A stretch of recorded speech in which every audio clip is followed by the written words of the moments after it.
moi, mon but quand je vais en montagne, c'est de minimiser le risque. Il y en a qui sont prêts à partir dans des conditions qui sont, pour moi, j'appelle ça médiocre, c'est-à-dire quand il y a des bouchons, quand il y a trop de monde, quand la météo est pas bonne. Pour moi, c'est hors de question. Si on est capable d'être un peu épicurien de la montagne, la mort, bah, finalement, elle est pas si élevée que ça, quoi, en fait.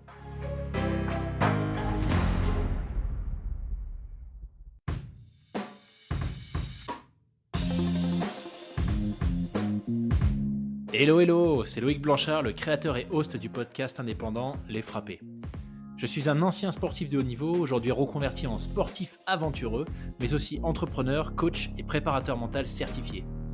Passionné d'outdoor et de défis en tout genre, j'ai voulu créer une communauté autour des valeurs de résilience, de dépassement de soi et de détermination, en vous offrant chaque semaine des conversations inspirantes avec des invités incroyables issus d'univers très variés.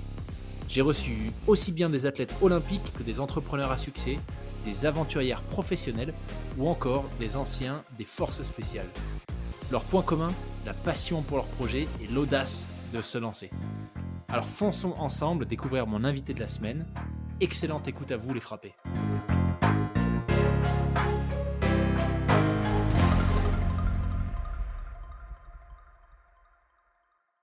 C'est parti. Salut Hélène, bienvenue sur le podcast. Salut Loïc.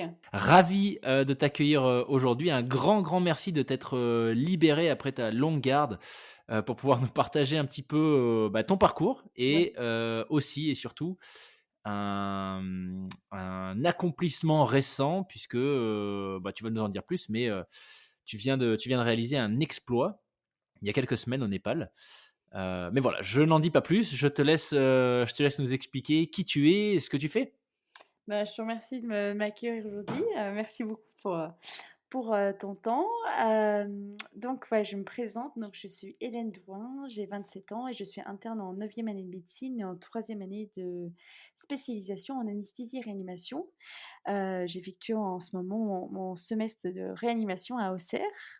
Voilà, et puis j'ai mené un double projet, comme tu as dit, à la fois de gravir l'Everest en mois de mai de cette année, et puis une campagne de dons pour notre recherche médicale française. Waouh. Donc juste pour être sûr que tout le monde a bien compris, tu as atteint le sommet de l'Everest il y a quelques semaines. C'est bien ça? C'est cela. Incroyable, OK. Sachant qu'il y a une petite particularité, tu es la plus jeune Française à l'avoir réalisé, c'est bien ça? Oui, c'est ça, ouais, c'est ça. Génial. Bah, écoute, je suis, impatient que tu nous, en dises un petit peu plus sur cet incroyable défi que tu as réussi à mener à bien. Mais peut-être avant ça, que tu pourrais peut-être nous expliquer, le cheminement qu'il y a eu, qu'est-ce qui fait que tu en es arrivé à prendre l'avion pour le Népal et à te dire: «Allez hop, je vais passer, plusieurs semaines, plusieurs mois, à me préparer pour atteindre le plus haut sommet du monde»? Heu, bah, c'est un long parcours. Je ça fait plus de 20 ans que j'y m'y prépare. Je pense que voilà, j'ai cheminé depuis mon enfance puisque ma mère elle est savoyarde et que j'ai passé toutes mes vacances, d'été, et d'hiver à la montagne, à faire, de l'escalade, de la marche, du VTT, du ski de fond, du ski alpin, et puis, bah, progressivement, bah, en Waouh! famille, on fait, voilà, des montagnes. Ensuite, mon premier glacier, donc à 11 ans. Tous les ans, on fait des glaciers. Après, j'ai fait mon premier 4000, j'avais 16 ans, le Grand Paradis. Voilà, toujours en famille, de manière très ludique, très sympa. Puis voilà, j'ai fait avec 2 copines, le Mont Blanc quand j'avais 20 ans, par, la voie des Trois Monts. Voilà, et j'ai continué à faire du sport, du triathlon à côté, des marathons, des semi-Ironman, un Ironman, et puis, gravir des sommets plus hauts, de faire des glaciers, et puis, voilà, c'est une expédition, il y a 3 ans, en 2018, au pic Lénine qui se trouve au Kirghizistan, Mmh. qui est à 7 100 mètres d'altitude sans ben, que j'ai réalisé sans oxygène, qui m'a vraiment donné envie de continuer sur un 8000. C'était un peu un test pour savoir si ce genre de format d'expédition me donnait envie. Et en fait, oui, parce que on part pendant plusieurs semaines, on s'éclipse un peu du monde, de notre environnement habituel, on va dire, et pour aller vers quelque chose un peu inconnu, un peu magique, et puis on fait plein de rencontres. Donc ça m'a donné envie de me préparer pour l'Everest, donc il y a un an de ça. Waouh! C'est intéressant de voir que, comme tu dis, ça a été un long cheminement parce que c'est vrai que, en tout cas, assez récemment, ces dernières années, moi, j'ai l'impression que on considère, alors peut-être un peu moins l'Everest, mais en tout cas le Mont Blanc, par exemple, tu vois, comme, un peu une promenade de santé. J'en parlais avec un guide de haute montagne il y a pas très longtemps qui me disait que c'était enfin, il y a des gens qui se lancent pour, partir au sommet du Mont Blanc en pensant que, un peu comme sur le GR20, tu vois? C'est: «Oh tout le monde en parle, c'est que c'est faisable». Donc je trouve ça intéressant de voir que toi, ça a pas été, une lubie soudaine, mais vraiment voilà, la suite logique d'un parcours que tu as entamé, très jeune, finalement. Oui, de manière ludique et puis de manière aussi, Oui. non professionnelle, hein. Je J'ai pas du tout de problème de dire que je me considère pas alpiniste. Voilà, je marche bien. J'ai marché depuis toute petite et puis que ça soit dans les Alpes françaises ou dans d'autres montagnes, en fait, j'ai toujours suivi, un guide que j'admire non seulement pour son expertise, mais aussi pour ce qu'il permet d'offrir, c'est-à-dire de partir marcher sur des endroits, dans des endroits un peu insolites. Donc voilà, Mmh. voilà, comment dire? Je pense qu'il y a différents degrés il y a plein de niveaux dans ce domaine, mais voilà, j'ai trop de respect pour, à la fois les guides qui ont, voilà, une expertise extraordinaire et puis, les alpinistes qui sont peut-être amateurs, mais qui ont tellement d'expérience qui deviennent, voilà, très experts dans ce domaine pour, me considérer, voilà, moi-même, marcheuse et puis c'est très bien. Voilà, Donc une marcheuse au sommet de l'Everest plutôt qu'une alpiniste. C'est voilà, je intéressant. suis, ouais. C'est ça. Génial. Génial et qu'est-ce que tu trouves dans toutes ces disciplines, ces pratiques, assez variées, hein, j'ai l'impression de ce que tu disais, tu as énuméré plein de sports différents, mais le point commun, c'est que enfin, tous se font, plutôt en montagne ou enfin pas essentiellement, mais un certain nombre quand même en montagne et en tout cas tous en extérieur. Ouais. Qu'est-ce que ça t'apporte enfin, ces différentes pratiques, qu'est-ce qu'elles t'apportent?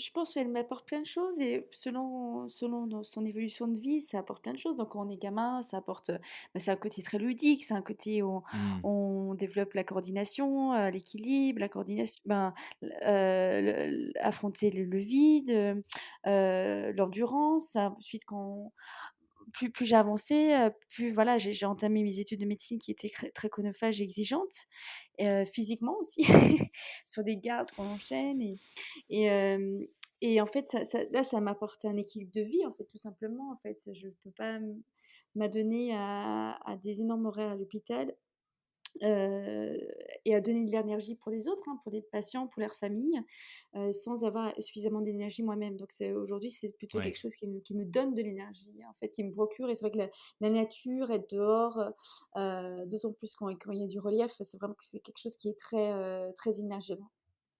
OK. Donc, ouais, une forme de contrepoids peut-être à tout ce qu'implique, ta formation actuelle qui visiblement exige beaucoup de toi. Ouais, c'est ça. Donc c'est vraiment un équilibre, hein, de ce que tu dis? Ouais, c'est ça, on peut, Ouais. je pense que je pense qu'aujourd'hui, je suis saine dans mon corps et dans ma tête, pour pouvoir exercer, grâce en partie, à ces sports-là. Tout à fait. Mais du coup, puisque tu l'as dit, tu pas une alpiniste ou une marcheuse comme tu te décris, professionnelle. Mais à quoi est-ce que ça ressemble une semaine type quand tu as un projet comme l'Everest, qui est en train de se Mmh. préparer? Tu as des horaires Bah, c'est aménagés? Tu as ah non, des ah comment tu non, fais ça? je bosse plus de 60 heures par semaine, j'ai des semaines parfois à Oh 100 la heures. vache! Non, non, donc non, non, alors en fait, voilà, dans mon cursus, j'ai des semestres plus ou moins chronophages, on va dire. Donc j'ai commencé mon projet, il y a 1 an où j'étais dans un semestre un peu qui me permettait d'avoir un peu plus de temps, qui était moins chronophage que d'autres. Donc j'ai pu mener en fait, il y a plusieurs phases, hein, dans cette expédition. Il y a pour moi, ce qui était le plus difficile, finalement, ça a été de trouver les fonds. Donc à la fois, j'ai fait une levée de sponsors, en interviewant des sportifs, de haut niveau des équipes de France qui m'ont soutenue. Donc il m'a couvert finalement qu'une partie, une petite partie de mon budget et puis la majeure partie de mon budget, en fait, j'avais pas les sous. Donc je suis allée, en Angleterre, j'ai pris, voilà, j'ai pris du temps off de mon cursus. Donc j'étais en réanimation Covid, l'année dernière pendant la première vague. Tout l'été, j'ai continué à faire des gardes en réanimation et en novembre, je suis partie, cette fois-ci en Angleterre, affronter le Covid en Angleterre aux urgences et travailler comme médecin intérimaire parce que voilà, on est très bien rémunérés et j'ai pu, financer, ainsi, l'expédition. Donc ça, c'est une grosse partie. Je D'accord. pense que ça conditionne d'ailleurs beaucoup ce genre de projet, en fait, où le facteur limitant peut être le facteur, financier. Après, il y a la partie, préparation, du matériel. Donc ça, en tant que femme aussi, il y a pas forcément les pièces, qu'on peut trouver facilement en France parce qu'il y a pas beaucoup de femmes aussi qui font ce genre de choses. Donc ça m'a pris un peu de temps de bien, organiser le matériel et après il y a voilà, tout à fait, il y a préparation mentale, donc j'avais fait, depuis l'été dernier, mais non seulement pour, le sport, mais aussi finalement pour mon travail en réanimation qui me chamboule un peu, on va dire. Un travail avec un préparateur, mental, hypnothérapeute, donc sur 6 mois et puis au niveau physique, alors c'est vrai que ça a été contraint, par mon rythme de garde et à l'hôpital qui était assez intense. Mais voilà, on trouve toujours du temps pour faire de l'endurance, de la course à pied, du vélo et puis des stages de trail, quand j'ai pu en vacances, stages de glace, de technique de glace à Chamonix aussi l'été et l'hiver.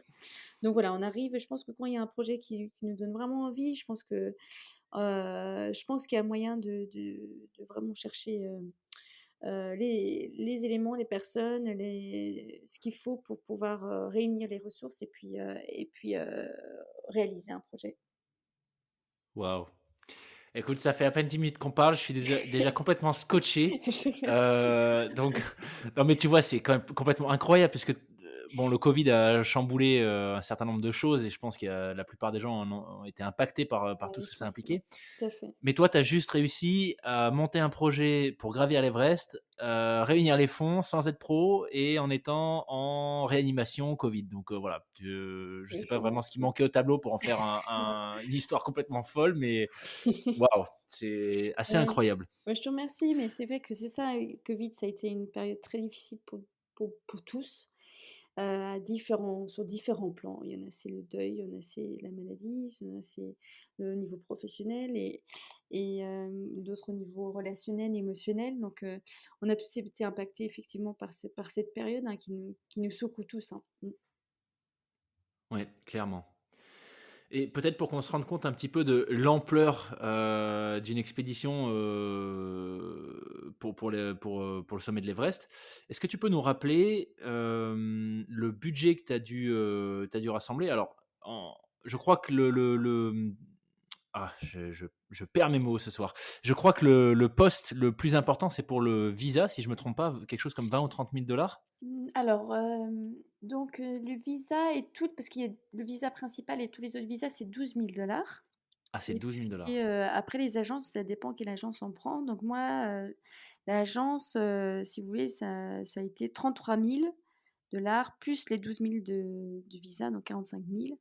Et après, il faut rajouter moi, j'ai eu beaucoup d'investissements dans du matériel. Je me suis aussi f bah, j'ai eu des journées aussi avec un guide, donc j'ai eu des frais supplémentaires. Ouais, Donc c'est vrai que le budget, il est plutôt autour de 60 000 $ au total, quoi. Tout à fait. waouh, donc ce qui est quand même conséquent. Ce qui est C'est quand ça, même c'est ça le conséquent. plus dur d'ailleurs, je trouve, hein, c'est ça. Ouais. Ouais, parce qu'en fait, c'est assez simple, hein, pour celles et ceux qui seraient pas trop familières de comment sont organisées les ascensions, en tout cas au Népal. Il y a bon, spécifiquement pour l'Everest, mais pour d'autres sommets aussi, il y a des visas en fait, donc des sortes en fait, c'est des permis d'ascension, Ouais, c'est ça. heu et qui sont plus ou moins onéreux et en l'occurrence pour l'Everest, c'est oui, c'est plus de 10 000 $ donc Ouais, mais en même temps, sans c'est ça, voilà, c'est impossible de monter, en fait. tout à fait, mais en même temps, je pense que pour moi, je trouve ça logique dans le sens où ça va directement, au gouvernement népalais et Mmh mh. c'est vrai que c'est une entrée d'argent, qui permet à la fois de réguler les personnes qui tentent le sommet et à la fois d'avoir une entrée d'argent, de gens qui sont dans tous les cas après voilà, pour l'équipe népalaise, donc c'est l'expédition de 5 semaines, c'était 33 000, hein, donc c'est des gens qui sont dans tous les cas capables de réunir des fonds, donc je pense que c'est discutable, mais pour moi, je trouve que c'est bien que les Mmh. Népalais, bah, le gouvernement népalais puisse avoir une source, de revenus, en fait. Complètement, complètement. Et donc à partir de quand est-ce que tu as pu boucler ton budget de façon définitive? Alors, pour rien vous cacher, en fait, le 1er janvier, j'étais en pleurs. J'étais en train d'être confinée, en Angleterre parce que j'avais changé de poste pour, être médecin urgentiste sur une île de Man. Donc j'avais passé, le nouvel an toute seule j'avais pas les fonds, j'avais un problème de de numéro de sécu en Angleterre qui était bloqué à cause du covid, donc je devais pas initialement avoir, l'argent qui m'était destiné, tout de suite. Je devais Ah avoir, oui, donc voilà, finalement ça s'est débloqué, j'ai pu avoir un numéro de sécu, mais voilà. En fait, tout ça pour vous dire que j'ai tout préparé en amont, sachant que le facteur limitant pour moi, c'était le budget financier et que finalement, c'est au bout de quelques péripéties, c'est débloqué. Mais c'est vrai que voilà, c'est ça qui a été, un peu, tangent à un moment donné, quoi. Tout à fait. ouais. Mmh. Ouais. J'ai un peu l'impression que on a reçu pas mal d'invités qui sont des aventuriers, pros ou pas d'ailleurs, mais en tout cas qui ont mené des gros projets d'envergure. Alors pas forcément l'Everest, mais dans des domaines différents. Et j'ai quand même l'impression que c'est souvent ce qui ressort et qu'on voit peut-être pas forcément, tu vois, quand on n'est pas impliqué, dans ce genre de projet. C'est vraiment cette dimension, préparation, levée de fonds, il y en a plusieurs qui m'ont dit: «C'est carrément un job à temps plein». On a même eu un invité d'ailleurs, Steven Le Yarrick, Mmh. qui confie la partie recherche de fonds à une agence. C'est-à-dire Ah qu'il s'en oui, occupe, bah, lui il ça s'en occupe m'étonne pas, pas. ouais. Mmh. Ouais, il confie ça à une agence qui prend une commission, de ce que j'ai compris, parce que c'est énormément de travail. Mmh. Oui, tout à fait, ouais. Mmh.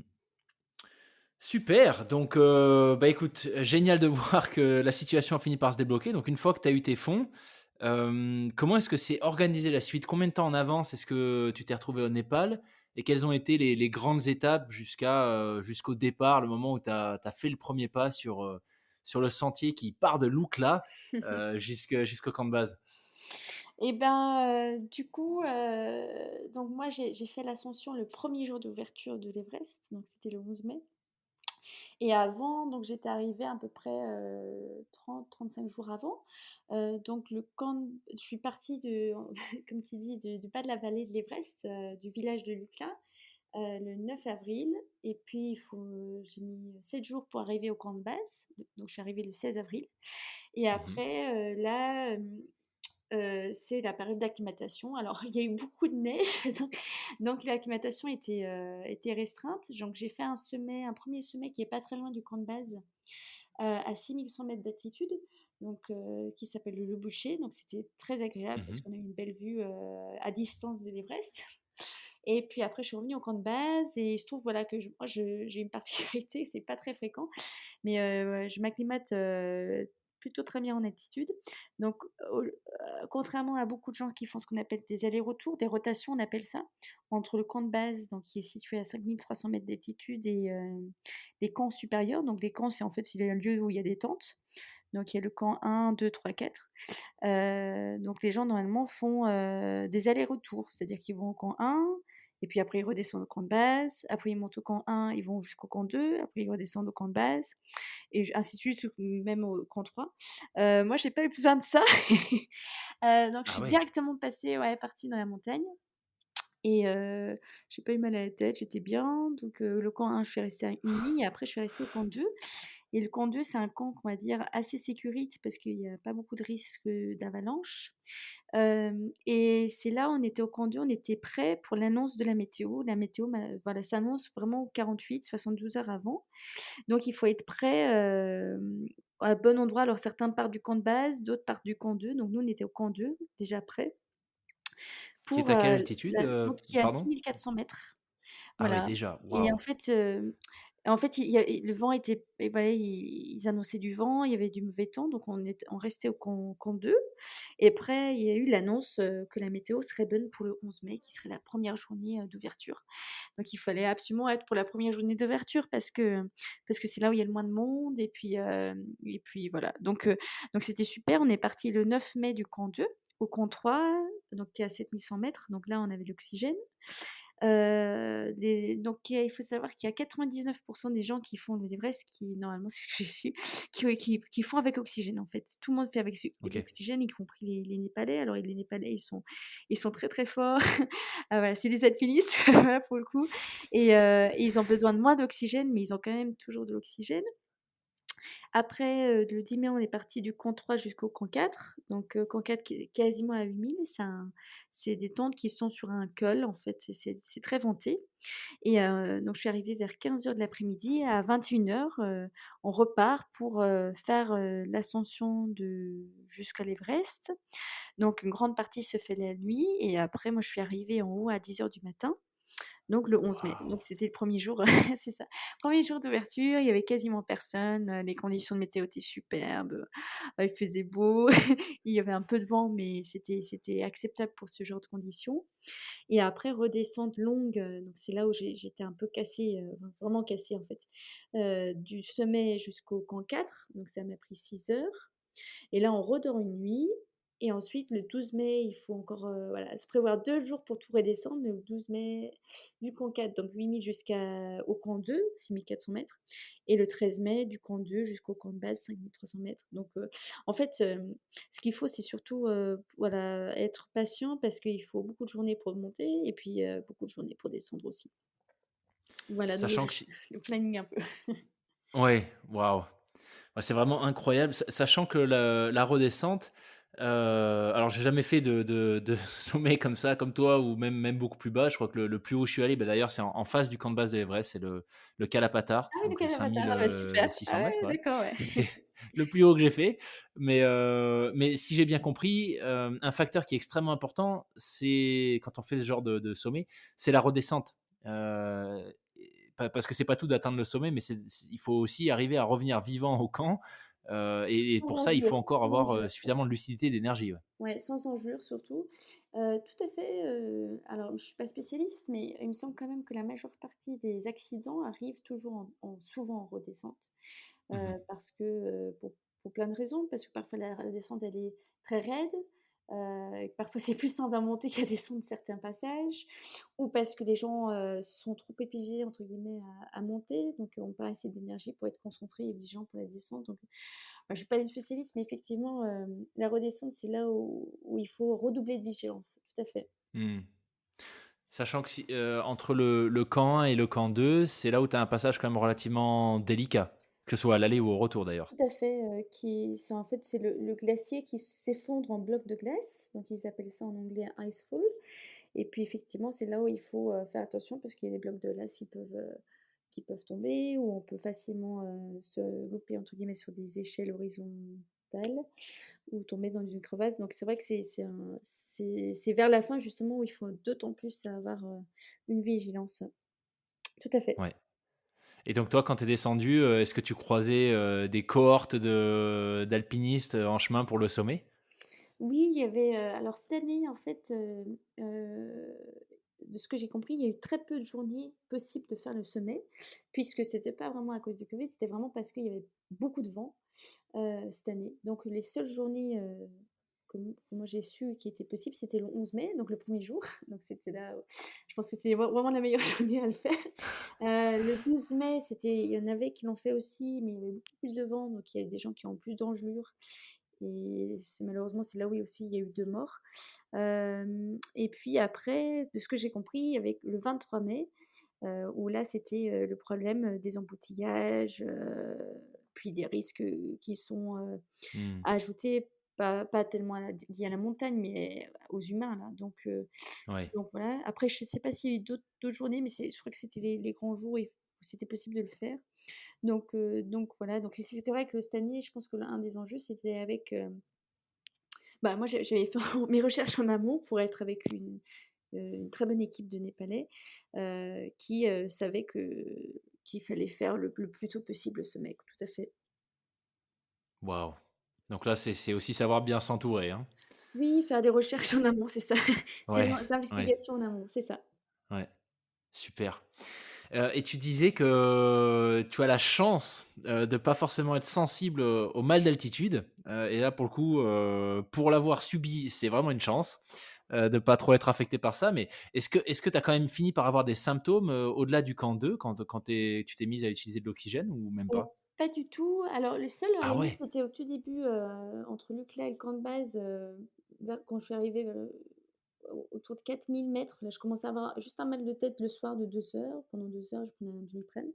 Mais après voilà, je pense que ça dépend vraiment des physiologies de chacun et c'est pour ça que justement ces histoires de rotation, dans la montagne, je pense qu'elle est pas toujours applicable à tous les individus qui ont des physiologies Mmh. différentes, en fait. Donc peut-être que pour certains, ils ont vraiment besoin de faire, monter, descendre pour s'acclimater, mais pour des gens comme moi, en fait, où on monte, on n'a pas mal à la tête, il y a pas de justification. D'autant plus que, comme tu l'as bien dit, il y a des passages qui sont très dangereux, notamment en bas. Donc c'est pas anodin de faire 3 fois dans le même passage, dangereux, en fait. Ouais, Donc il y a d'autres enjeux aussi, qu'il faut prendre en compte. C'est pas anodin non plus de faire des rotations, à la fois de s'épuiser parce qu'à chaque fois on utilise de l'énergie, mais aussi on met en danger soi-même et surtout son équipe, quoi. Donc donc je pense que ça dépend des c'est pour ça que le pic Lénine, en fait, c'était un test, il y a 3 ans parce que j'ai fait le 7 100 mètres sans oxygène en 2 semaines et donc j'étais montée sans oxygène, en 2 semaines à 7 000 mètres. waouh! Donc je pense que c'est Waouh! aussi, voilà, ça montrait que mon corps, réagit. Après voilà, j'ai des précautions. C'est vrai que mes connaissances en médecine, me fait bien comprendre comment fonctionne le cœur, les poumons, les vaisseaux. Donc j'optimise tout ça, par une bonne hydratation, en gardant ma fréquence cardiaque la plus basse possible, voilà, en faisant attention à pas prendre froid, donc il y a aussi des choses un peu préventives, mais effectivement, je pense que ça dépend un peu des physiologies de chacun et Ouais. puis il faut faire en fonction de son corps à soi.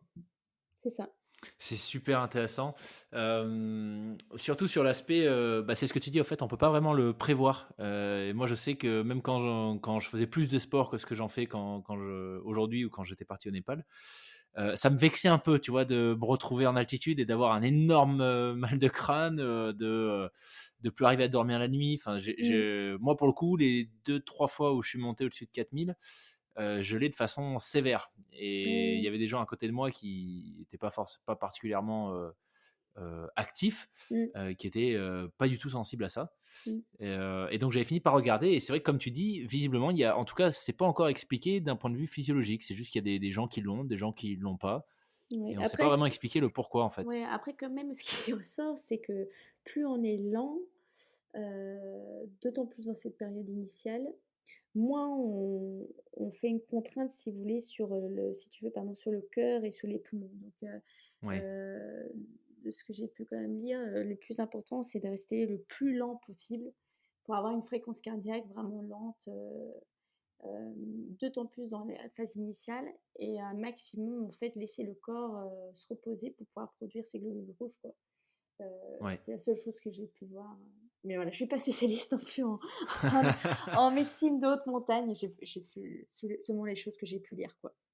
Ouais et donc toi, si j'ai bien compris, tu as fait d'une traite, Lukla, camp de base, hein, c'est ça? Ah oui, alors à chaque fois, oui, c'était 8 jours pour 7 jours pour monter, donc après oui, même chez Mazar, tout à fait, il y avait une journée où on était, tranquillement autour de Namche Bazar, donc oui, c'était le planning, tout à fait. On a monté en une semaine, c'est ça.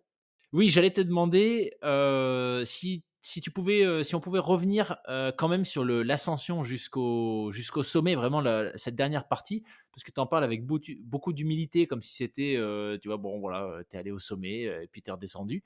Mais je serais quand même curieux de savoir, tu vois, quand tu as appris, par exemple, que tu étais au camp 2, je crois, hein, quand tu as eu la confirmation de la fenêtre, c'est ça? Ouais. Hem, Qu'est-ce qui s'est passé dans ta tête à ce moment-là? Comment se sont passés les 3 4 jours entre le moment où tu es parti du camp 2 et le moment où tu y es revenu? Mmh. Tu vois, s'il y a eu des phases que tu avais préparées, notamment avec ton préparateur mental, s'il y a des choses qui sont survenues pour lesquelles tu t'étais préparé, spécifiquement? Enfin voilà, peut-être si tu peux nous faire un petit, zoom sur ces 3 4 jours, ce serait super intéressant. Alors, oui, avec plaisir. Donc, alors déjà avant de faire le zoom, je pense que, voilà, je voudrais juste dire, ben, voilà, comme quoi je suis, je suis mon métier, c'est d'être médecin, mais voilà, une de mes passions effectivement, c'est d'être, de faire de la marche en montagne. Donc je me considère, pas alpiniste parce que j'ai trop de respect pour les gens qui sont vraiment alpinistes. Et en fait, voilà, pour redire que j'étais vraiment avec une équipe donc de guides. À chaque fois que j'ai fait en France ou ailleurs, j'étais avec des guides. Là, j'étais avec une équipe de guides, d'alpinistes népalais, que j'ai vraiment rencontrés parce que, pour plusieurs raisons. Parce qu'il y avait beaucoup de temps où j'ai pu discuter avec eux, on a joué aux cartes, on a parlé de tradition, c'était que des hommes, donc j'étais la seule femme pardon sur cette équipe et on était à peu près 25 personnes au total. Il y avait, Ah oui. donc moi, une Française, un Argentin, un Norvégien et après il y avait, c'était super, une troupe de 6 Canadiens, dont 2 étaient alpinistes et 4 qui étaient en train de rester au camp de base et tous montent un énorme documentaire, sur, ces Sherpas et notamment du chef Sherpa du groupe pour lequel c'était sa 20e fois à l'Everest. Donc voilà, son frère, Waouh. c'était sa 14e fois à l'Everest. Donc voilà, et c'était un documentaire, donc réalisé qui va sortir dans les festivals l'année prochaine. Donc je vous inviterai à le regarder parce que je pense que ça va être vraiment génial. Ça s'appelle Everest Dark, donc qui est complètement centré sur les Népalais, sur comment ils ont, sur ces dernières décennies, une notoriété internationale qui s'est finie notamment en beauté cet hiver avec le succès du Mmh. K2 par une équipe japonaise, dont j'ai rencontré le chef de cette équipe, Ming Maji, qui était en fait le cousin germain de mon guide. Donc voilà, des très grands alpinistes, à la fois parce que voilà, c'est leur montagne, ils connaissent. Je pense que aussi, ce que j'ai bien compris, c'est que des guides, aussi ce que j'ai pu comprendre, c'est qu'ils sont très forts aussi dans les montagnes où ils pratiquent leur alpinisme, parce que l'alpinisme dans les Alpes est très technique et a pas les mêmes difficultés que l'alpinisme dans les Himalayas, qui prend en compte d'autres aspects. Donc voilà, j'ai eu beaucoup de chance de côtoyer toute cette communauté de Sherpas, qui comprennent aussi leurs enjeux, pour certains leurs rêves, les difficultés pour eux. Pour certains, voilà, c'est leur gagne-pain. Pour d'autres, c'est une façon d'avoir une fenêtre, un peu, de notoriété, au niveau international. Donc il y a plein d'enjeux et du coup, j'ai énormément de respect et de considération pour eux. Je n'ai pas peur à dire, moi je suis, je les ai suivis, donc il y a des guides qui emmènent les clients et dans tous les cas, il y a une nécessité d'équipe, en fait, que ce soit des Népalais qui montent à Mmh. l'Everest. Par exemple, Ming Maji a monté ses 3 sœurs népalaises, qui ont fait l'Everest le 12 mai. Mais tout le monde a besoin d'une énorme structure de logistique et de gens, en fait. C'est une genre de montagne, de ce que j'ai pu comprendre, qui est tellement dangereuse que la seule façon, entre guillemets, de diminuer le risque de mort, c'est de partir en équipe. Donc là, il y avait à la fois donc, alors des gens qui restent au camp de base, notamment les cuisiniers qui font un travail exceptionnel parce qu'ils sont tout le temps dans des vapeurs d'eau, ils font monter l'eau, ils chauffent l'eau, pour des soupes, alors que parfois il fait très froid dehors. Il y avait, des Népalais qui ont pas encore le statut, de guide parce qu'ils ont jamais encore monté un client, donc qui font, du portage, hein, donc c'est Mmh. vraiment impressionnant parce qu'ils montent 35 kilos pour installer, donc les tentes, l'équipement nécessaire pour le ravitaillement, donc jusqu'à, au camp 4, hein, 8 000 m. Donc c'est vraiment pour moi des gens, mais j'ai jamais vu des gens comme ça qui étaient si forts, et d'autant plus à ces altitudes-là.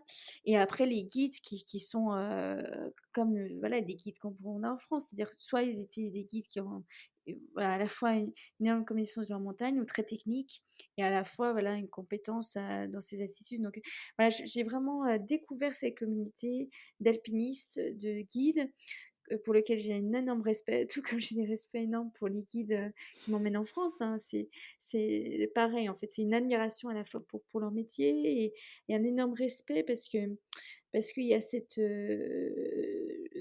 je prends conscience qui m'emmène dans des lieux insolites, en engageant aussi, leur vie.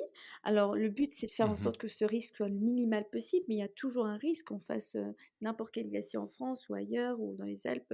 Il y a toujours un risque. Le but, c'est que ce soit minimal possible en y allant au bon moment, en y étant en nombre, en n'enchaînant pas les erreurs. Donc c'est vraiment comment dire? C'est cette relation mutuelle où moi, voilà, je les honore en ayant travaillé dans un autre domaine aux urgences, en réanimation pour gagner des fonds pour honorer leurs tarifs, en essayant d'arriver à un minimum préparé, même si c'est toujours relatif, en fait. Et eux qui me donnent en échange de ce travail-là, leur travail, physique, leur travail d'expertise, de guide. Et donc en fait, c'est je pense que c'est moi ce que j'ai apprécié dans cette équipe et dans cette expédition, et d'autant plus avec ces vidéastes canadiens qui ont vraiment, voilà, tout centré sur ces Sherpas, en fait, c'est d'arriver à une relation, comment dire?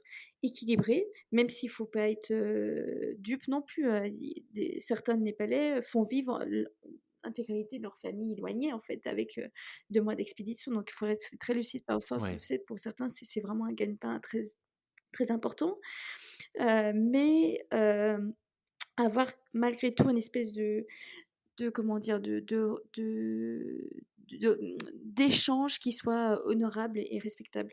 Et c'est que dans ce genre de respect, je pense qu'on peut s'engager dans ce genre d'expédition, qui exige, énormément, voilà, de ces guides, qui nous emmènent à des endroits qui sont initialement pas faits pour l'homme, hein. Ce sont des endroits, hostiles.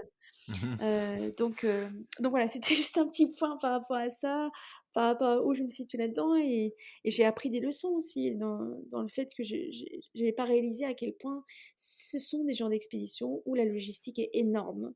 Et la prochaine fois, je ferai différemment. Je serai, peut-être que je deviendrai alpiniste, mais en tout cas, voilà, je fais en sorte d'être, encore mieux préparée, encore plus forte techniquement, encore plus expérimentée, parce que c'est des montagnes qui sont engageantes, quoi, qui engagent, beaucoup de choses, quoi. Voilà, Ouais. petit aparté sur ce point-là. Non, mais c'est vrai que tu fais bien d'en Ouais, parler parce que, et c'est super, tu vois? C'est pour ça, tu as vécu tout ça, donc c'est vrai que ce genre de retour sur le fait que c'est pas du tout une expédition qui se fait seule, c'est super intéressant parce que, et je trouve ça chouette que cette équipe canadienne, ait décidé de faire un documentaire sur la vie ouais, des ouais, Sherpas, ouais, enfin ça des va être Népalais et des super, Sherpas en ouais. particulier. Mmh. Parce que c'est vrai qu'on en parle, enfin, on en parle peu. Si on fait pas l'effort d'aller chercher quand on n'est pas dans le milieu, c'est vrai qu'on voit plutôt le planter de drapeau au sommet, par, le client et pas forcément, les 30 personnes qu'il y a derrière, Oui, qui ont et établi toute la voilà, chaîne et qui ont logistique et fait, par cetera. exemple, 20 fois l'Everest, en fait. On est à d'autres Oui, niveaux, en exactement, fait, ouais, c'est donc c'est pour clair. ça que j'ai tellement de respect pour eux en tant qu'alpinistes. Il y a certains qui s'appellent pas guides, malheureusement, parce que c'est une question de statut, de hiérarchie, mais ils sont des alpinistes, et c'est pour ça que je ne considère pas du tout à ce niveau-là, parce que c'est tout. C'est à la fois aussi pour beaucoup, ils ont un énorme respect pour la montagne. Il y a une célébration passion bouddhiste, pardon, qui se fait avant d'aller, sur l'Everest. Donc il y a vraiment comment dire? De ce que j'ai vu, une tradition de vraiment de respect de la montagne, Mmh. de comment dire? De philosophie aussi par rapport à la vie, la mort, et qui est très humble aussi. Alors pas tous, hein, ils ont tous leur caractère, hein, mais comment dire? Une culture, de montagne, en fait. Et Oui. c'est vrai que voilà, j'ai découvert tout ça, j'ai joué aux cartes avec eux, j'ai discuté avec eux. Ils m'appelaient, en fait, comme j'étais la seule fille, ils m'appelaient Kanchi. Kanchi, ça veut dire petite sœur. Donc voilà, c'était plein Ah! d'affection. Et voilà, donc c'est vraiment en fait, c'est vraiment été un partage, et ça a vraiment été quelque chose pour moi. Ces rencontres-là, vraiment, m'ont vraiment nourrie, en fait. Voilà. Génial. Waouh! Bah, écoute, merci d'avoir ouvert cette parenthèse, encore une fois. Super intéressant de voir, tu vois, quelle a été toi ta perspective et c'est vrai de remettre un petit peu, heu, remettre un petit peu les projecteurs sur ces personnes Ouais, sans qui, tout simplement, tout à ça fait. pourrait difficilement se faire. Bah, c'est voilà, c'est ça, en fait, mais c'est comme un Ouais, guide en France, hein, c'est pareil, hein. Ils ouais. engagent pareil, leur vie, et ils mettent en place toutes leurs compétences pour pouvoir, voilà, offrir quelque chose d'extraordinaire à qui le suit, quoi. C'est ça. Super. Et alors justement, une fois que cette fameuse fenêtre météo est Oui. annoncée, comment est-ce que ça s'organise avec l'équipe? Que ce soit les autres clients ou même les guides, quelles sont les étapes par lesquelles vous passez avant de vous lancer effectivement? Donc en fait, ce qui est super, c'est que, donc toujours les chefs d'équipe, et le chef d'équipe était au champ au alors il y avait un en haut et un en fait au camp de base, donc qui coordonnent, qui vont chercher la bonne météo et qui coordonnent tout le monde. Donc c'est ça qui est chouette à savoir, c'est que ce genre d'équipe, c'est vraiment, il y a un ou 2 meneurs et puis le reste, doivent se plier à ce qui est dit et puis, pour que ça fonctionne, en fait. Donc c'est un groupe, qui est hiérarchisé. Voilà, donc ce qui était super, c'est que, voilà, comme je vous dis, cette Félix Extraordinaire avait déjà, anticipé, cette date. Ils avaient, monté, tout ce qu'il fallait, au camp 4 à millimètres, donc c'est impressionnant, hein. Et c'est voilà, moi j'ai énormément d'admiration et après donc tout s'est organisé, de manière, assez fluide, le départ pour le camp 3, hem et je pense que voilà, cette période de latence, elle est, elle fait partie de toute expédition et encore, voilà, il y a eu beaucoup de périodes de latence et d'attente, aux grandes bases, mais je pense que c'est ça aussi l'humilité de se dire que la montagne, bah, pour moi, Mmh. pour moi, la montagne, elle s'ouvre à moi. En fait, c'est pas l'inverse. C'est on va pas, forcer les choses, on n'a rien à exiger, on n'a pas de défi, hein, c'est pas du tout ça. C'est si tout se met en place, donc tous les éléments, c'est-à-dire qu'à la fois au niveau personnel, on se sent bien, on n'est pas on se sent bien dans le corps, on est assez reposé, on est dans le bon état d'esprit, à la fois dans l'équipe, donc que l'équipe s'entende bien, que, l'équipe soit suffisamment en nombre, que toute l'installation au niveau logistique soit faite. Heu, Quand tous les éléments, sont en place et ben, c'est vraiment la cerise sur le gâteau qu'il y ait une météo qui s'ouvre et qu'en fait, c'est vraiment la montagne qui, pour moi, ouvre ouvre une voie un jour et c'est une grâce en quelque sorte, en fait, que tout s'aligne. Je pense que, voilà, j'ai même en étant pas alpiniste, mais j'ai vraiment une culture de la montagne depuis toute petite et on sait très bien que, voilà, parfois on planifie les choses et bah, ça se passe pas, mais c'est pas grave, on réessaiera une autre fois, une autre année. Parce que c'est comme ça la montagne a ses caprices et voilà, il se trouve que là, bah, comme souvent tous les ans, mais voilà, cette année, tout s'est ouvert et puis, voilà, il y a une fenêtre et c'est extraordinaire et si on a fait en sorte de minimiser les risques, d'accidents. Si tout est en place et ben, pourquoi pas tenter le sommet à ce moment-là? Donc je pense que c'est aussi cette disposition de ouais, de gratitude en fait, Mmh. qui est constante, hein. Pour moi, j'ai été en état un peu de grâce, tout le long de ce projet depuis un an finalement, parce que j'ai rencontré des gens extraordinaires et tout le long de cette expédition parce que j'ai rencontré aussi, des gens extraordinaires, les vidéastes, les Népalais, j'ai rencontré aussi les médecins du camp de base népalais, j'ai passé des journées avec eux donc en fait, pour moi, tout ça, c'est voilà, c'est un enchaînement de journées où on est en état, pour moi, de plénitude. C'est-à-dire que on profite justement de ce cheminement et c'est sûr que finalement, effectivement, la fenêtre qui s'annonce est un de ces jours-là, mais finalement pas plus de poids que les autres jours où on a rencontré des gens Mmh. extraordinaires. Donc voilà, ça c'est comment je le perçois en tout cas. C'est super intéressant, comme tu dis, de voir que ça a été, pour toi l'aventure et l'expédition, en général, la finalité, c'était pas forcément, le sommet, Non, non. mais bien, tout le cheminement et les rencontres que tu as pu faire. C'est Oui, super parce que intéressant.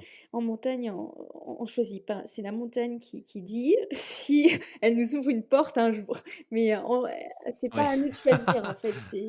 Et ça, faut être prêt, mais c'est normal, hein, faut être prêt à dire: «Bah, c'est pas la bonne année, bah, ce sera un autre moment». Alors même si on a engagé énormément de fonds, mais justement je pense que c'est ça qui est le garde-fou, c'est arriver malgré l'investissement personnel, émotionnel depuis un an financier, arriver à voir que ce qui nous nourrit, c'est ce cheminement en soi, en fait. Et c'est ça, je pense que Ouais. le garde-fou qui nous permet de rester à peu près lucide et de pas s'aventurer, avec, trop de dangers, trop de risques parce qu'on veut le semer à tout prix, quoi. Mmh. Ouais, ouais, ouais. Et justement, enfin, j'ai souvent lu des histoires d'alpinistes qui, tu vois, à un moment donné, décidaient de faire demi-tour, pour pouvoir, même s'ils pouvaient atteindre le sommet, mais l'objectif, c'était vraiment de redescendre. Mmh. Est-ce que c'est un critère, est-ce qu'il y a des critères que vous définissez en avance avec vos coéquipiers, avec les lead Sherpas sur quoi est-ce qu'on garde un œil pour décider si on continue ou si on fait demi-tour? Est-ce que c'est juste d'une barrière horaire ou est-ce qu'il y a Non, d'autres, c'est éléments? le principal facteur, c'est la météo, donc de moi, ce que j'ai compris, surtout le vent, en fait, donc on part qu'uniquement quand on sait que la météo sera impeccable et d'ailleurs, ce que j'ai OK. pu comprendre, c'est que, voilà, ces Népalais-là, ces alpinistes, ils ont une source, ils payent très cher une source de personnes qui sont spécialisées sur la météo de la montagne et qui peuvent vraiment dire, quelle est la fenêtre. Donc je pense qu'au-delà des barrières horaires, c'est vraiment, d'y aller le bon jour et non seulement la météo, mais comme j'ai dit aussi les facteurs humains, donc pas où il y a le moins de monde Ouais, possible aussi. OK. Mmh. Et par rapport à cette ascension et du coup au facteur humain, à quoi est-ce que toi tu t'étais préparé, spécifiquement avec ce préparateur mental que tu mentionnais un peu plus tôt? Sur mes faiblesses, qui sont pas que, bah, dans ma vie aussi ordinaire, aussi ma vie en réanimation, alors c'est un peu personnel, mais c'est vrai que c'est des choses qui sont liées pour moi en tout cas, la confiance en moi. Ouais, Heu, hem et bon, après c'est des faiblesses, personnelles, mais je pense qu'en fait, pour moi aussi, ma formation en tant qu'interne en réanimation, c'est une formation, c'est une préparation mentale parce que j'enchaîne des gardes, bah, là, j'enchaîne des gardes de 35 heures, j'enchaîne, des semaines 70, 100 heures, 120 heures, hem tant au niveau physique qu'au niveau mental, parce qu'on est face à des patients, auxquels on annonce à 30 des familles et la mortalité, en fait, la mort, hein, c'est tout ça aussi, c'est pour moi une préparation mentale. On apprend à être organisé, on apprend à être systématique, on apprend à gérer, plein de patients qui vont mal en même temps, donc on priorise, et en mmh, même temps, en fait, toute la préparation aussi pour moi, c'est rester très calme, c'est-à-dire qu'en face de nous, on a quelqu'un qui est en train de mourir et à qui il faut faire des choses et on reste très calme parce que plus on est calme, plus on arrive à réfléchir et donc je pense qu'en partie aussi cette formation en réanimation et en anesthésie aussi avec la notion de une notion d'urgence qui est réelle, hein, c'est vital. Je pense que ça, c'est aussi une préparation mentale. Hem et je vois bien que, voilà, mon rapport par rapport au temps, hem, voilà, moi aussi médecine, c'est pour moi, c'est 13 ans pour être, formée complètement. Ce rapport au temps, voilà, un projet qui est d'1 an et finalement une expédition de 5 semaines, en comparaison, c'est pas grand-chose. Donc ouais. bah, je pense qu'en partie, même si voilà, je cache pas, hein, moi je trouve que mon internat est exigeant, énergivore, mais je pense que ça me forme aussi sur un plan, humain, psychologique et mental aussi, quoi. Mmh. Et en quoi est-ce que ton expédition sur l'Everest, te sera utile ou va changer peut-être ton approche, de ton internat? Bah, c'est plutôt l'inverse, c'est comment, mon internat aussi m'a donné envie de faire l'Everest aussi.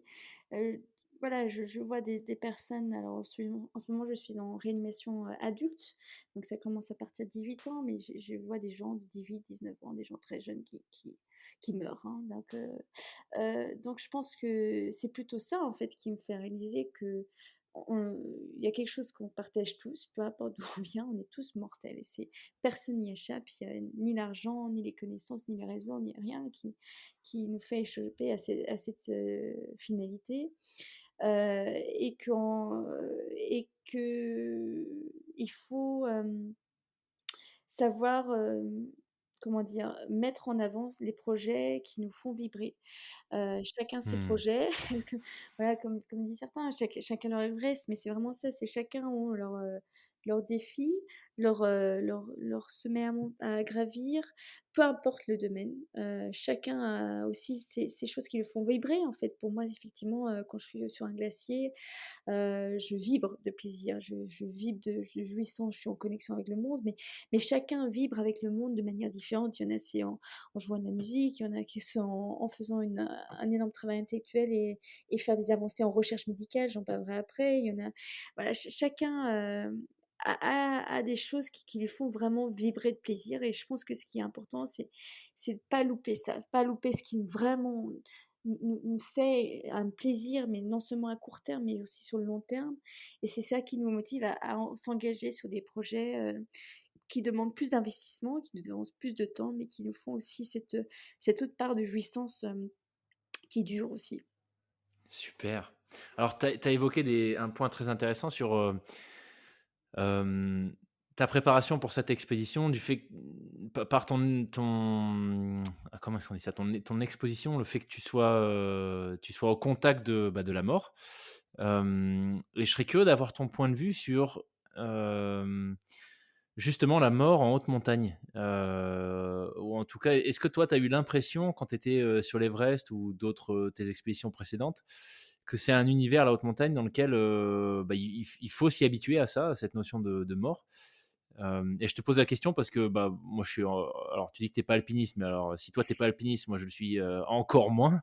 Et la les rares fois où je me suis retrouvé en haute montagne, c'est vrai que c'est une notion qui m'a un peu, heurté de plein fouet, que j'avais pas du tout anticipé, tu vois? Et je me suis retrouvé plusieurs fois, notamment à Gokyo, qui est un village, au pied d'un glacier, pas très loin de Namche Bassar, qui est à 4000 et quelques.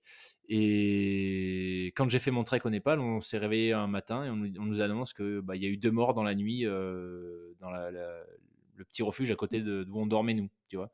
Et pour beaucoup de Népalais qui étaient habitués du circuit, c'était bon, c'était un événement évidemment triste, mais bon, c'était un événement, comme il y a tant de morts sur l'Everest. Donc je serais curieux de savoir si c'est quelque chose que toi aussi tu as ressenti, le fait que c'est un petit peu omniprésent, en haute montagne, cette notion Mmh.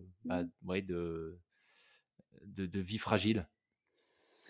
C'est une super question. Alors moi, j'évolue, hein, j'ai que 27 ans, donc du pas de 27 ans.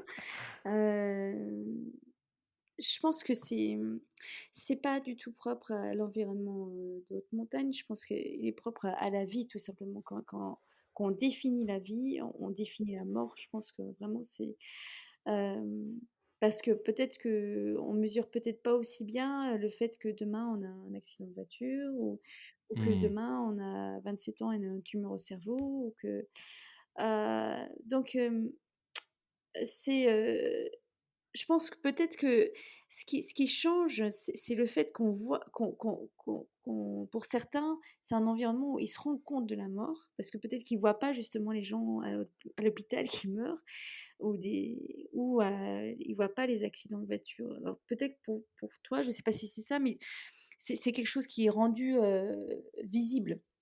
Moi, mon but quand Ouais. je vais en montagne, c'est de minimiser le risque, hein, donc moi je suis pas très terre, moi j'adore vivre, heu et en aucun cas, je veux, augmenter de manière, non nécessaire le risque de mortalité. Donc il y en a qui sont prêts à partir dans des conditions qui sont, pour moi j'appelle ça médiocre, c'est-à-dire quand il y a des bouchons, quand il y a trop de monde, quand la météo est pas bonne. Pour moi c'est hors de question en fait. Moi je sais très bien que mon risque il est déjà intrinsèque à entre guillemets «mon incompétence alpiniste». Ouais.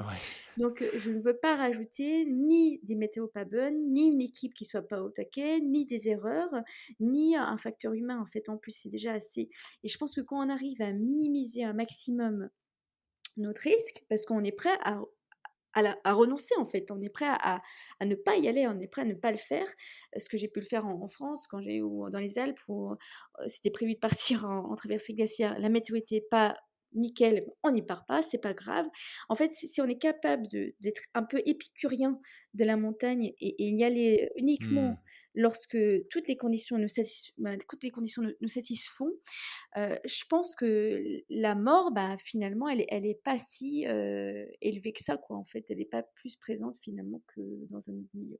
Mais je pense que ça dépend vraiment de à quel point on on est capable d'être exigeant par rapport aux conditions dans lesquelles on va faire quelque chose, qui peut entraîner un risque, effectivement, mais qu'on peut diminuer au maximum. Je sais pas.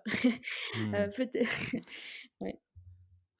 Ouais, mais c'est super intéressant ce que tu dis. C'est vrai que j'y avais jamais pensé, mais c'est certainement aussi, tu vois, bon, l'objectif c'était pas qu'on parle de moi, mais c'est vrai que, l'exemple que je t'ai donné, ta réponse me fait penser à ça. C'est vrai que, sans doute le fait que j'ai été, surpris par, peut-être pas l'omniprésence, mais par une présence beaucoup plus qui semblait beaucoup plus marquée de la mort en haute montagne, c'est très certainement parce que, bah, à l'inverse de toi, je suis pas dans un environnement au quotidien où je la côtoie.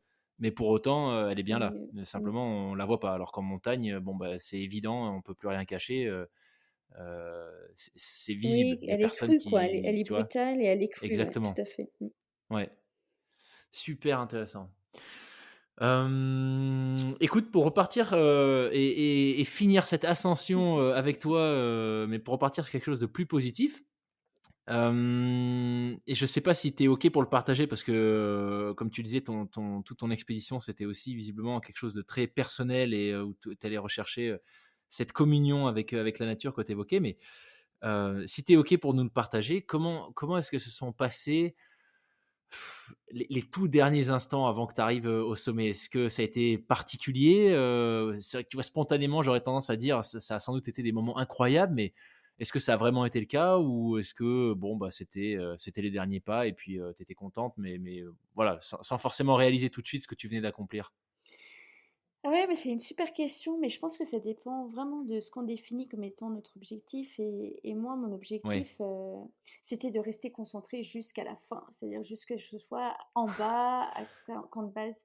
Donc c'est-à-dire que mais c'est comme en réanimation, en fait, où on est capable de pas être, emballé par, une immédiateté alléchante, hein, de se laisser à Mmh. l'euphorie, parce qu'on sait que ça a une conséquence et que ce qui nous importe, c'est de relâcher, plutôt les émotions, de les décaler, retenir nos émotions et les décaler au moment où on peut, lâcher ses émotions, voilà, moi j'ai eu des patients, ça a rien à voir, mais des patients où c'est terrible, j'avais envie de pleurer avec eux et ben non, c'est pas professionnel, on retient son émotion et puis on le décale à plusieurs plusieurs heures après, on peut s'isoler et puis, s'exprimer donc en fait, c'est capable de savoir où est le moment judicieux pour lâcher ses émotions, sachant qu'elles ont un impact, c'est-à-dire que déconcentrer, hem et de relâcher, ouais, de vigilance. Donc pour moi, le sommeil, si vous voulez, ça faisait toujours partie, de mon expédition. C'était de cette épreuve physique, c'était que la moitié de mon épreuve physique. Donc j'ai pas Ouais. du tout voulu lâcher une émotion. Donc la seule émotion que j'ai lâchée, c'était quand j'ai vu le lever de soleil à 7 heures du matin, où je continue à monter, où c'était sublime. On est au-dessus de tous les nuages, on est au-dessus de tous les 8000. Le ciel est multicolore, et tout ça, ça se projette sur la neige, blanche. Donc du coup et la neige, elle devient toutes les couleurs aussi roses. Alors ça, c'était Waouh! vraiment, sublime, hein. Le sommet aussi où on voit tout ce paysage à 360 et on est au-dessus de tout, mais vraiment au-dessus, c'est on est vraiment au-dessus, donc mais voilà et tout ça on photographie, on emmagasine, on enregistre et puis moi j'ai lâché mes émotions 2 jours plus tard quand je suis arrivée au camp de base. Mais après chacun vit différemment, mais pour moi c'était hors de question que j'ai exprimé mes émotions à ce moment-là, c'était pour moi pas le moment en fait. Waouh! Quelle autodiscipline. Mais bon, comme tu dis, si c'est le facteur clé pour, revenir, pour limiter au maximum les risques, d'accident, c'est clair que ça fait sens. Mais en tout cas, sacrée autodiscipline. Voilà. Après chacun voit les choses différemment. Ouais. Ouais. Super, et ben, écoute, génial. Merci pour ce superbe récit et ces très belles réflexions sur ton ascension. En introduction, tu nous disais que, il y a eu, bon, il y a eu l'ascension, évidemment de l'Everest qui a déjà été un exploit incroyable. Mais, si je me trompe pas, tu t'es aussi engagé pour des causes, qui sont importantes pour toi. Oui, alors, Peut-être que tu pourrais nous en dire un bah, peu avec plus? plaisir, je vais dire 2 mots. Donc en ce moment, je suis en train de faire un 2e sommet qui est très dur, mais qui est passionnant, qui est celui d'une levée de campagne de dons pour, notre recherche médicale, publique, française, de l'INSERM, et plus particulièrement, je veux soutenir le laboratoire du professeur Fabien Zoulim, chez qui j'ai pu faire un stage en fait en recherche, et qui se spécialise sur les hépatites B.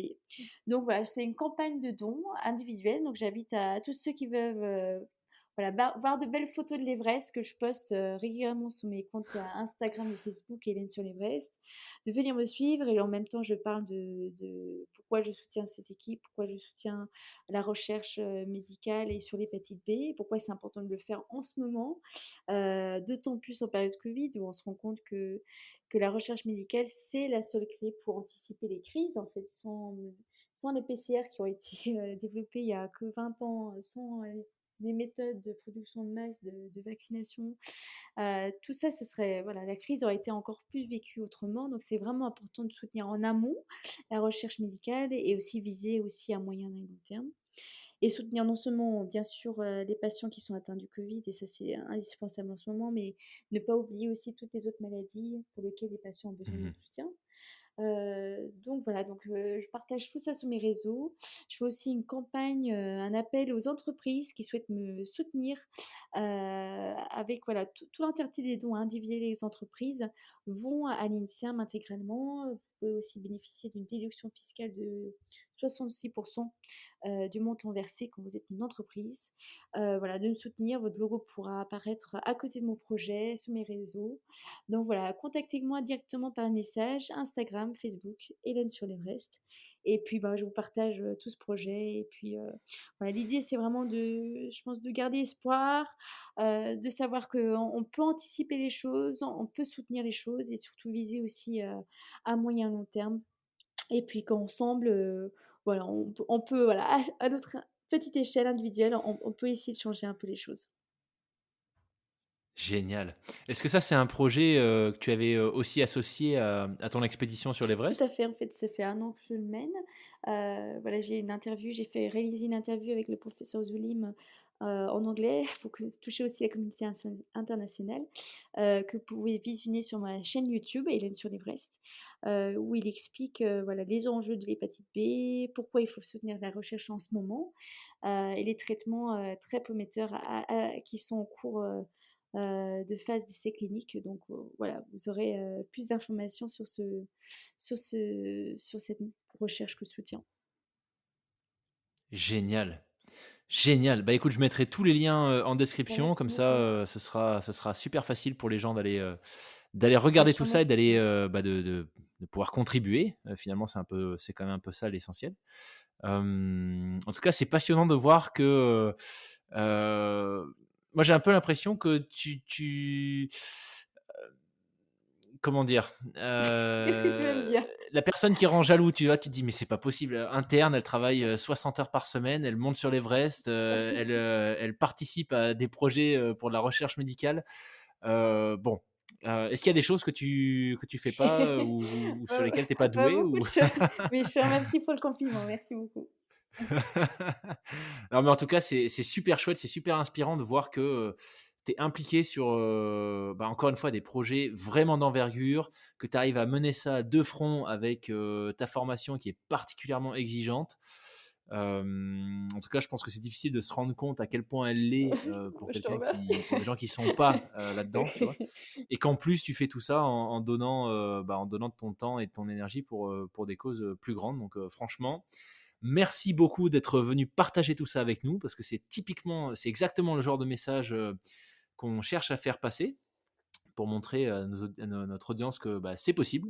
Il y a des gens qui y arrivent et comme tu le dis toi-même, tu es pas une alpiniste professionnelle, tu es, voilà, tu es, Hélène Drouin, une marcheuse bah, qui se fixe des objectifs ambitieux et qui arrive à les réaliser en toute humilité. Donc, encore une fois, un Bah, je te grand, grand remercie. merci, pour ton temps, Hélène. Et peut-être, est-ce que, bah, par rapport à tout ce sur quoi on a échangé, hem, avec quoi est-ce que toi, t'aimerais que nos auditeurs, nos auditrices repartent? S'il y avait un message, une phrase, tu vois, un adage que tu aurais envie de partager, qu'est-ce que ce serait?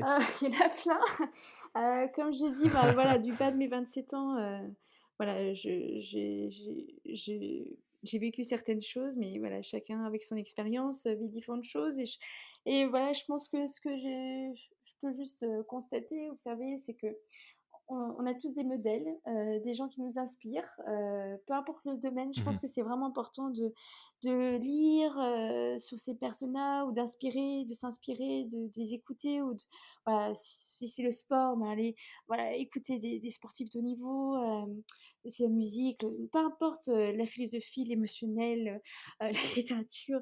En fait, de vraiment s'inspirer de gens qui sont, qui avancent dans un domaine. Je pense que pour moi, ça a beaucoup permis de, voilà, de sortir de son environnement immédiat et puis de viser plus haut et puis voilà, ces gens-là, ils ont tous quelque chose d'extraordinaire à raconter.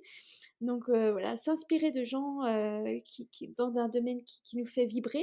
Pas oublier ces domaines, voilà, bien identifier les domaines, les expériences qui nous font vivre, hein. Je pense que c'est important de comprendre sa Mmh. mentalité par comprendre ce qui nous fait vibrer, de plaisir, qui nous fait être en résonance avec nous-mêmes, avec d'autres, si c'est pour certains d'autres ou avec le monde, en fait. Je pense que c'est important d'identifier ces endroits-là, d'y aller vers, et voir d'oser des projets dans ce domaine qui nous fait plaisir, et d'oser des projets ambitieux, garder espoir, et puis voilà, je pense, essayer de croître, là où on peut et avec beaucoup de plaisir, et de joie. Je pense que c'est important. Waouh, quel beau message. Un grand merci Je te Hélène. remercie, Loïc. Encore une fois, merci pour ton temps et écoute, tout le meilleur pour la suite de Je tes te projets. remercie, merci pour m'avoir accueilli aujourd'hui. Merci pour ton temps, pour ton intérêt, pour, ce que tu fais pour, communiquer aux gens, de beaux messages et puis, je te souhaite plein de bonne chance et de courage dans ce super projet que tu mènes, le podcast. Merci beaucoup Hélène. Salut. Salut Loïc.